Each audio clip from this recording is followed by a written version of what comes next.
L'Académie est née avec l'État moderne. Abattre les féodalités, rassembler les forces vives, donner aux créateurs le moyen d'inventer et de projeter les richesses de l'esprit, épouser le temps présent et percevoir son contenu d'avenir, bref, affirmer haut et fort la grandeur de notre pays, telle fut la pensée de votre fondateur, le cardinal de Richelieu. Chaque époque a ses tâches, mais l'ambition reste la même, servir la France en tant que nation, mais aussi en tant que vecteur de civilisation, source de pensée universelle. L'Académie a été instituée pour rendre la langue française non seulement élégante, mais capable de traiter tous les arts et les sciences. Je me pose la question, qu'en est-il après 350 ans? Notre langue peut-elle encore traduire les apports de la science, désigner les objets hier inconnus, que dis-je, inexistants? Près de 100 millions d'hommes et de femmes ont le français pour langue maternelle. Plus de 40 millions l'utilisent comme seconde langue ou langue de travail. Et pourtant, la langue française est menacée. Comme toute langue, elle est mortelle. Il ne s'agit pas de nostalgie, mais d'avenir. La France, disait Fernand Braudel, c'est d'abord la langue française. Si la France s'est montrée de tout temps plus ouverte que d'autres aux cultures du monde, c'est qu'elle ne doutait pas de son identité, ni de sa propre culture, ni de son propre langage. Elle ne doutait pas d'elle-même. Ce propos, c'est le président François Mitterrand, notre protecteur, qui le tint sous cette coupole en 1985, lors de la célébration du 350e anniversaire de notre compagnie.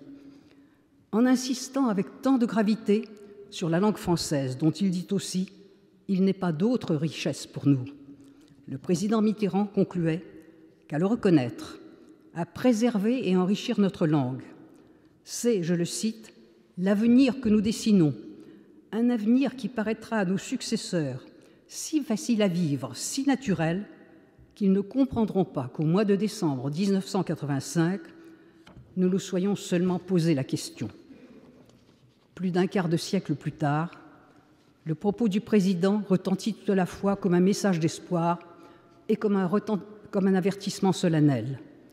Notre langue rayonne certes sur tous les continents. Plus de 300 millions d'hommes la parlent, mais son destin dans notre pays désespère nos compatriotes qui chaque jour en appellent à l'Académie. La langue française est triplement menacée, nous disent-ils, par la langue anglaise qui la dévore de l'intérieur, par nos élites qui en font un usage affligeant, et surtout menacée d'être ignorée par les nouvelles générations à qui l'école n'apporte plus les moyens de l'apprendre. Cette déploration mérite examen. Commençons par le chapitre le plus connu, celui du péril anglais. Il y a plus d'un demi-siècle déjà, Estiamble avait dénoncé la substitution du franglais au français. Et bien avant lui, en 1788, le roi Gustave III de Suède, qui entretenait avec toute l'Europe une correspondance assidue dans un français éblouissant, se désolait, je le cite, de l'anglicisation si étrange de la langue française. Mais nul n'en était alors choqué. Fénelon, dans sa lettre à l'Académie, publiée en 1714, avait au contraire appelé la Compagnie à enrichir notre langue de mots étrangers, comme les latins l'avaient fait dans le passé en empruntant aux Grecs les mots nécessaires pour parler de philosophie ou de science, et comme le faisaient, écrivait-il, les Anglais, ne se refusant aucun des mots qui leur sont nécessaires, les prenant partout où ils se trouvent, chez leurs voisins. Et il est vrai que toujours, les grandes langues se sont enrichies d'apports étrangers, que les mots ont circulé d'une langue à l'autre, revenant parfois sous une forme modifiée dans leur langue d'origine. Nos correspondants s'indignent que les médias préfèrent dire « challenge » plutôt que le vocable français « défi ». Mais ils oublient que si le français a emprunté « challenge » à la langue anglaise au XIXe siècle, ce sont les Anglais qui nous ont pris à l'origine ce mot, qu'allonge ou challonge, qui signifiait précisément « défi », et l'ont transformé en « challenge » avant de nous le renvoyer. Combien de mots, en apparence typiquement anglais, ont suivi le même chemin? Qui imagine que tunnel, notre charmante tonnelle, corner, coach, tennis, route ou bacon ne soient pas seulement des emprunts faits outre-Manche? Qui se doute que le mot budget nous est venu d'Angleterre au XVIIIe siècle, après avoir désigné en France une escarcelle? Mais aujourd'hui, ce ne sont pas ces mots voyageurs, de longue date inscrits dans notre langue, qui la menacent. C'est l'importation effrénée de mots anglais qui, substitués aux mots français les plus courants, les font disparaître à jamais. Qui sait que live, mot cher aux médias, se dit en français en direct? Que pense le français, voyant au hasard de ses promenades tant de vitrines où s'affichent des raisons sociales anglophones telles Canapé Store, Fashion Center ou Tea Time, et l'annonce de sales et non de soldes? Que pense-t-il aussi des sociétés de transport qui lui promettent des miles ou qui inondent ses boîtes à lettres de flyers? Notre confrère Michel Serres, rentrant des États-Unis, a dit son indignation en découvrant sur les murs, les vitrines dans le métro, un nombre de placards, enseignes et panneaux en anglais fort supérieur à celui des affiches qui, sous l'occupation, étaient rédigées en langue allemande. Pourtant, nous disposons d'outils multiples pour freiner ces dérives langagières qui horrifient la société. En 1992, on a inscrit en tête de l'article 2 de la Constitution la langue de la République est le français. La loi du 4 août 1994, dite loi Toubon, a précisé dans son article 1er que, langue de la République en vertu de la Constitution, la langue française est un élément fondamental de la personnalité et du patrimoine de la France. Elle est la langue de l'enseignement, du travail, des échanges et des services publics. Et pour répondre à la question posée par le président Mitterrand sur la capacité de notre langue à rendre compte des évolutions rapides des sciences et des techniques, le dispositif des commissions de terminologie a été créé en 1996 pour proposer des équivalents français aux innovations de notre temps, qui sont plutôt formulées, il faut l'avouer, en anglo-américain. L'Académie y participe en statuant en dernier ressort sur les termes proposés. Grâce à l'effort collectif des passionnés de la langue française qui œuvrent dans ces commissions, le mot « computer » a disparu au profit de l'ordinateur, le web a été remplacé par la toile, l'iPod par le baladeur numérique, et nous disposons du verbe « télécharger » au lieu de l'horrible « podcaster ». Mais la loi ne peut pas tout. Chaque année, un bilan de l'application de la loi Toubon est présenté au Parlement. Le rapport de cette année nous apprend que des dizaines de milliers de contrôles ont été effectués, des milliers d'infractions, et plutôt des dizaines de milliers d'infractions, ont été constatées, mais que quelques centaines de sanctions seulement ont été prises. Il n'existe pas dans notre pays de véritable police de la langue. Plus inquiétant encore que le spectacle de rue envahi de termes anglais est le domaine de l'enseignement, qui, dit la loi, doit être dispensé en français. Le recul de notre langue est ici dramatique. Sans doute sommes-nous déjà résignés à ce que les scientifiques publient leurs travaux et communiquent en anglais, devenus pour eux lingua franca des échanges.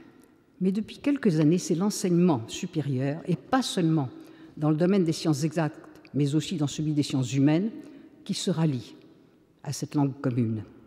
Ainsi se réduit sans cesse l'espace de l'expression française.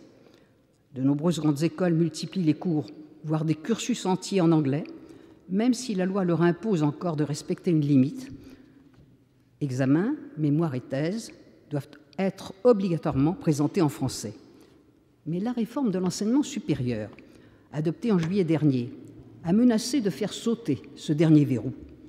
Plus encore que cette loi, le débat public, d'une extrême violence qui l'a précédé, a montré l'ampleur du péril.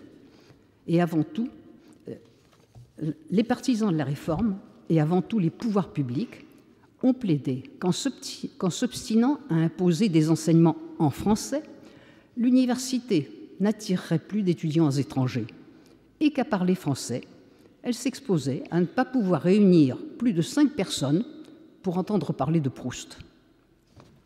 En somme, le français aurait perdu tout prestige dans le monde et serait sans avenir. Pourquoi alors continuer à entretenir des instituts français à l'étranger? Pourquoi y enseigner notre langue? Pourquoi même l'enseigner à l'école en France si par la suite les étudiants français devaient suivre des cours en anglais? Cette loi, assure ses promoteurs, est très prudente, apte à contrôler les exceptions à l'usage du français qu'elle propose. Mais à voir comment ce problème a été posé et résolu ailleurs, en Allemagne, aux Pays-Bas, dans les pays nordiques, on ne peut céder à l'optimisme.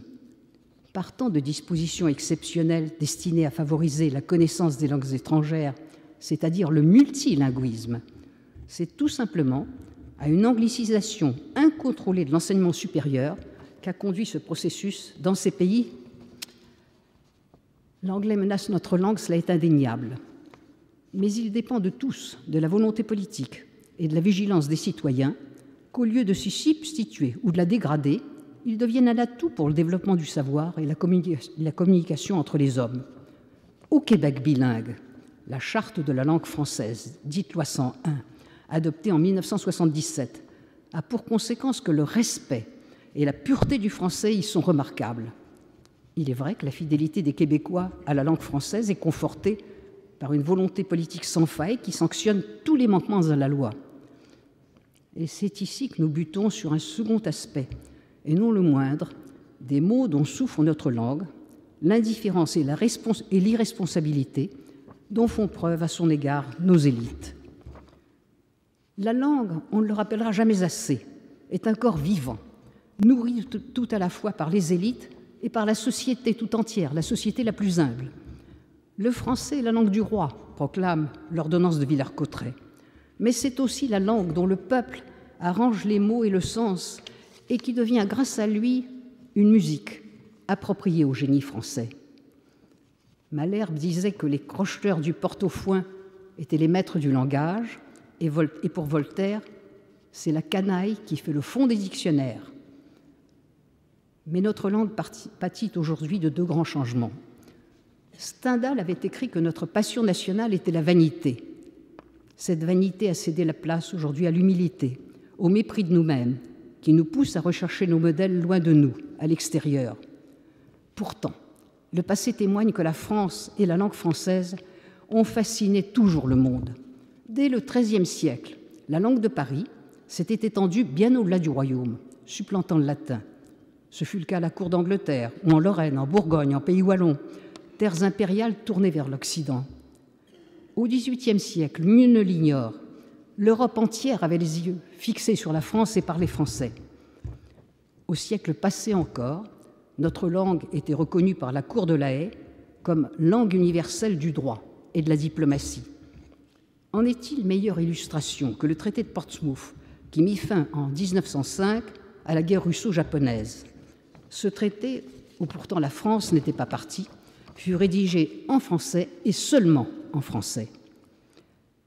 Mais en ce début du XXIe siècle, nous avons oublié ce passé.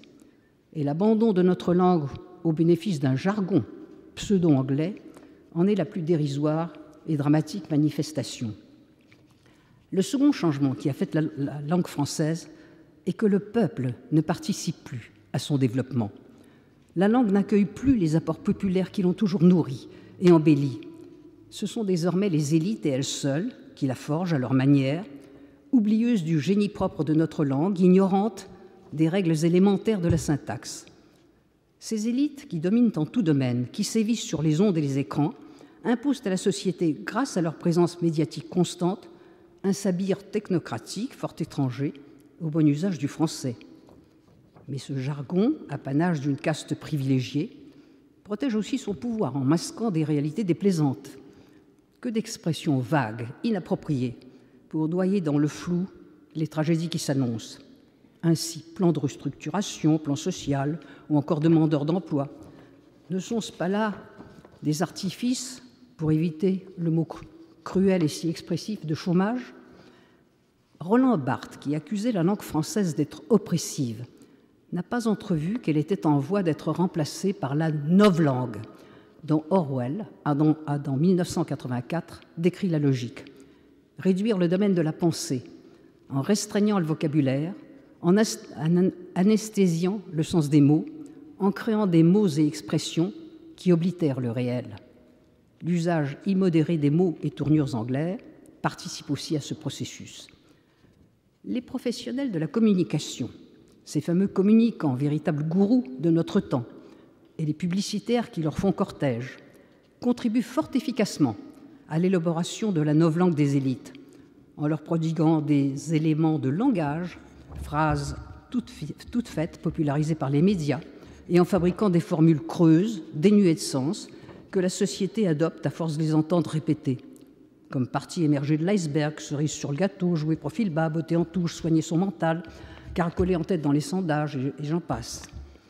Ces images qui dessinent l'actualité dissimulent le vide de la pensée et permettent de faire l'économie de la réflexion sur le réel. L'intention qui préside à ces pitoyables inventions langagières est de créer l'émotion, d'où l'usage immodéré des mots respect et hommage et l'uniformité. Pour exister, il faut ressembler aux voisins, adopter l'éthique de discours de tout le monde, et l'on se convainc ainsi que l'on gravite dans le sillage des puissants et des célébrités, et que l'on vit dans le meilleur des mondes. Signalons au passage que la novlangue ne fait guère de place au mot « peuple », présent dans notre langue depuis le XIIIe siècle. Politiquement peu correct, il est généralement remplacé par « public »,« sondé » ou par l'expression plus récente « France d'en bas ». Dès lors, quel élève peut comprendre un texte de Victor Hugo dont le peuple est le sujet omniprésent? Ce vocabulaire technocratique est doublement fautif. Le sens des mots est flou et il fait disparaître le mot juste, celui qui a une longue présence dans notre patrimoine littéraire. C'est ici qu'intervient le dernier sujet, celui que nos compatriotes si préoccupés de la langue française savent être le plus redoutable pour son avenir, son abandon par l'école. Si la langue du roi est devenue la langue de la nation, c'est grâce à l'école qu'il a enseigné à ceux qui s'exprimaient seulement dans leur parler. Si elle est devenue langue de civilisation, c'est parce qu'elle a été façonnée par les écrivains au fil des siècles. L'école s'est toujours donnée pour mission de transmettre l'exceptionnel patrimoine littéraire français à des générations d'élèves en leur fournissant les outils nécessaires à sa compréhension et à son appropriation. Et cette école a été longtemps le modèle du monde. Un exemple illustre ces réussites qui est circonstance en ce temps de commémoration de la Première Guerre mondiale. Des lettres de simples soldats qui ont été publiées nous montrent que les poilus de conditions modestes, dont un grand nombre n'avaient même pas le certificat d'études, maniaient un bon français fondé sur une solide connaissance de la grammaire et un large vocabulaire. À lire ces lettres vieilles d'un siècle, on mesure avec tristesse le recul du savoir de la langue à notre époque. Et ce n'est pas une simple impression. Référons-nous, c'est le moment, aux enquêtes de l'OCDE et les enquêtes PISA, qui comparent les performances éducatives de 65 pays. La France a été longtemps paradigmatique, mais les pays exemplaires sont désormais la Chine, la Corée ou la Finlande. Partant de la capacité de compréhension de l'écrit des élèves de 15 ans, c'est-à-dire de leur capacité de lecture, le classement PISA de 2012 situe la France au 21e rang, le même qu'en 2000.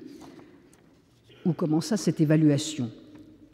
21e sur 65, ce résultat serait acceptable si l'école française n'avait pas été si exemplaire dans le passé.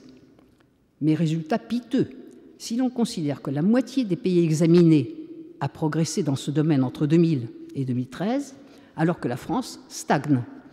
Et surtout, si l'on sait qu'en France, l'écart entre les élèves les plus performants, 10%, et les moins performants, toujours 10%, n'a cessé de se creuser et constitue en 2012 un record absolu. Nous sommes les derniers dans ce domaine. De plus, l'enquête PISA souligne qu'en France, ce sont les élèves issus des milieux défavorisés qui sont les moins performants. En d'autres termes, l'école française, loin d'assurer l'égalité des chances, ce qui a toujours été son objectif, contribue à aggraver les inégalités d'origine. On doit au rapport Attali, réalisé en 2008 à la demande du président de la République, des indications tout aussi inquiétantes. Selon ce rapport, 17% des élèves sortant du système scolaire n'ont pas de certificat d'études, de brevet ou de baccalauréat. Et 41% des étudiants quittent l'enseignement supérieur sans avoir obtenu le moindre diplôme. Faut-il en accuser la pénurie de moyens? Certes non, puisque l'OCDE nous assure que les dépenses d'éducation en France sont plus élevées que dans la moyenne des pays européens. La lecture est au cœur de ce naufrage. Les enquêtes internationales nous fournissent à ce chapitre une révélation stupéfiante. En France, pays si légitimement fier de son école, il y a peu encore, 20% des élèves ne savent pas lire au sortir de l'école primaire. et ce nombre croît d'1% par an. Pouvons-nous accepter qu'un cinquième d'une génération se trouve privé de la capacité de lire et d'écrire? Peu encourageant, les experts affirment que qui ne sait pas lire au sortir de l'école primaire ne saura jamais, ou du moins, s'il parvient un jour à déchiffrer l'écrit, il n'en comprendra pas le sens. De là aussi le net recul des performances en mathématiques des élèves français signalés par le rapport PISA, qui sont dus pour une part, dit ce rapport, à la difficulté des intéressés à comprendre les questions qui leur sont posées. Les adeptes du verre à demi plein se consoleront à l'idée que les 4/5e restants poursuivront leur scolarité et accéderont au baccalauréat. Nous retrouvons ici les 80% de bacheliers que revendiquent les ministres de l'Éducation nationale. Mais que savent exactement ces bacheliers? Que leur a-t-on enseigné et que veut-on leur enseigner? Les réformes des dernières décennies ont toutes en commun d'avoir réduit la part de la langue et de la littérature dans l'enseignement secondaire. Le bilan est simple, des horaires rétrécis et la possibilité de transformer des heures d'enseignement du français en heures de langues étrangères au prétexte, je cite ici le beau langage de l'administration, de favoriser les débouchés professionnels à l'international. Ce n'est pas du bon français. Le résultat est que l'histoire littéraire a été pratiquement abandonnée, ce qui laisse peu de chance aux élèves de connaître notre patrimoine littéraire, de comprendre ses liens avec l'histoire de notre pays et ses relations avec d'autres héritages culturels. Ces réformes sont aussi inspirées par la conviction que la littérature française est obsolète, qu'elle ignore les préoccupations et ce que l'on nomme les sujets de société de notre temps, et qu'elle est malaisée à enseigner en raison de son langage si différent de celui que nous employons au XXIe siècle. De là le discrédit de la classique dissertation qui exigeait de l'élève des connaissances littéraires et un vocabulaire propre à les exprimer, au bénéfice de sujets dits d'invention. Et c'est ainsi que l'on invite les futurs bacheliers, non à réfléchir, par exemple, à l'œuvre de Madame de Lafayette, mais, je cite, à réécrire le récit de la rencontre de la princesse de Clèves dans le style d'un journaliste People. Ou encore, je continue de citer, à reprendre des pages de Proust de manière moderne en supprimant les subordonnés. Ou enfin, je cite toujours, à corriger Apollinaire en remettant les mots du si célèbre Pont Mirabeau dans le bon ordre. Mais plus encore que cette réduction du savoir et des exigences dans l'enseignement du français, c'est la menace de projets en cours d'élaboration qui affole tous ceux qui ont foi en notre langue. L'idée chemine, dit-on, dans le plus grand secret, de partager l'enseignement de notre langue en deux parties. L'une obligatoire, qui serait consacrée à la langue française, considérée comme langue de communication, et l'autre, qui couvrirait l'enseignement littéraire, mais ne serait que facultative. Le français, réduit à n'être plus qu'un simple outil de communication, on veut espérer qu'il s'agit d'un mauvais rêve. Mais dans ce domaine, hélas, le pire est parfois le plus sûr. Deux conclusions s'imposent ici. La maîtrise de la langue, dont l'école dotait tout un chacun il y a encore un demi-siècle, n'est plus le bien également partagé des nouvelles générations. Le fossé s'élargit entre ceux dont l'environnement familial et social complète les acquis du milieu scolaire et ceux qui viennent de milieux défavorisés. Diverses enquêtes ont montré que dans ces milieux, dans ce qui se nomme avec pudeur cités ou quartiers, la connaissance du français et le vocabulaire des jeunes sont bien plus pauvres que ceux de leurs homologues fréquentant les écoles privées ou des établissements prestigieux. Un film qui connut un immense succès et remporta la Palme d'Or au Festival de Cannes il y a très peu d'années, Entre les murs, en est une excellente illustration. Les élèves de 3e, héros de ce film, peinent à construire une phrase et ne disposent que d'un vocabulaire misérable. Et à la fin du film, le malheureux professeur, demandant à une élève ce que l'année scolaire lui a apporté, entend cette réponse impitoyable : « Rien !» Les commentaires qui ont salué ce film témoignent de la gravité du malentendu. Il a été compris comme un message compassionnel, curiosité pour les banlieues, pour les jeunes, entre parenthèses, c'est encore un mot de la novlangue, les jeunes. Mais aussi bien le jury du festival que les spectateurs ont voulu ignorer la tragédie qui en était le vrai sujet, le déclassement d'une partie d'une génération et son échec programmé dans la vie. La deuxième conclusion est qu'en dépit des différences sociologiques, c'est la maîtrise et le goût de la langue qui partout reculent, et notamment parce que le goût de la lecture et le savoir lire sont en régression. Pour savoir lire, c'est-à-dire lire par goût, par appétit, il faut avoir lu beaucoup, et le goût se forme au contact des œuvres. Les élèves de l'enseignement secondaire doivent, selon les nouveaux principes de l'enseignement de la littérature, décortiquer des textes isolés de leur contexte, et non pas des œuvres en tant que telles. Et plutôt que d'en goûter les beautés, d'en chercher le sens, ils doivent chercher, alors là je vous cite les instructions officielles, ils doivent chercher qui est l'énonciateur d'un texte, à qui s'adresse l'énonciation, de quel genre il relève et dans quel registre il se situe. Molière se serait bien diverti de ce galimatia. Mais les élèves enfermés dans ces consignes abstraites peuvent-ils comprendre la souffrance d'Emma Bovary ou s'émouvoir au récit des adieux de Titus et de Bérénice? Le goût de lire ne s'acquiert qu'avec une certaine vacance. Chercher à analyser savamment un texte selon des préceptes rigides ne prédispose pas à la rêverie, à l'identification au héros, à la volonté de connaître la fin de l'histoire qui nous fait sauter les pages d'une description trop longue avant d'y revenir. Tout comportement passionné qui constitue le bonheur de la lecture. Pour que ce bonheur existe, il faut que la lecture soit aisée, dominée, et l'on revient ainsi au début de ce thème, les échecs de l'acquisition de la lecture. Comment en est-on arrivé là? Comment est-on passé en un siècle du simple poilu qui écrivait et lisait aisément à l'élève qui n'arrive pas à déchiffrer ou qui peine à donner un sens à des mots inconnus de lui et qui donc ignorera à jamais sa langue? Ce désastre, on ne peut en incriminer les maîtres. Ils le déplorent tous. Mais on doit en toute justice clouer au pilori les conceptions pédagogiques, ou plutôt des conceptions idéologiques de la pédagogie, en honneur depuis près d'un demi-siècle, et faire place aussi au désarroi des responsables de l'éducation devant un monde qui se transforme à vive allure. Ce dernier point mérite réflexion. L'élève du XXIe siècle a un accès immédiat à tout le savoir que l'école est censée lui apporter. Il peut en un instant obtenir de son ordinateur, voire d'une simple émission de télévision, un ensemble d'informations qui dépasse de loin tout cours qui lui sera dispensé. On comprend que les maîtres, et surtout le système éducatif, s'interrogent sur les moyens de retenir l'attention d'élèves convaincus que l'école ne leur est plus d'aucune utilité. À cela s'ajoute un mal nouveau, l'ennui. Les écoliers du passé étaient tentés par l'école buissonnière ou rêvassaient durant les cours, mais maîtres et parents ont toujours refusé d'être complices de ces comportements.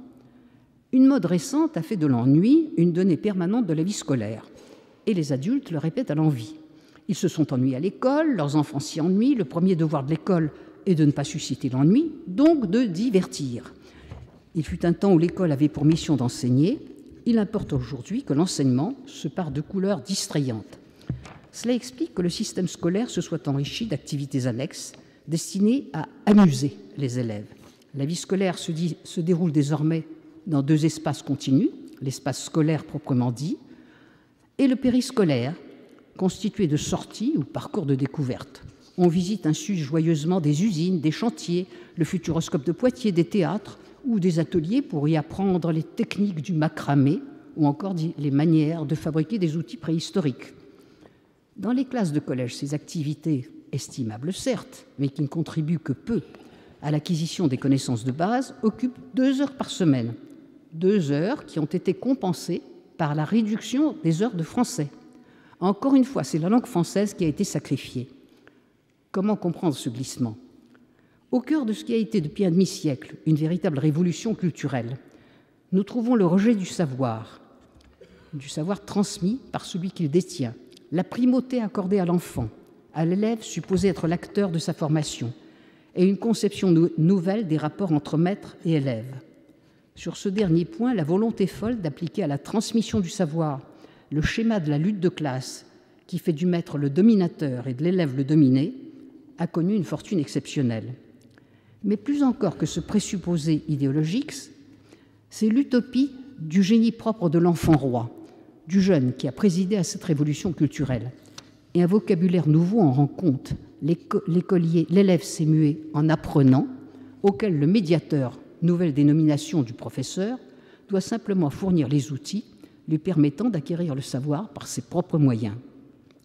La conception du savoir a aussi changé, et cela est encore plus grave. Le savoir est devenu relatif.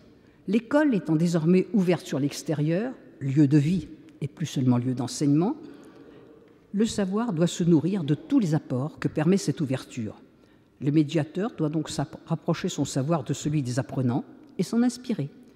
Le savoir devient ainsi un savoir de proximité, intégrant toutes les expériences.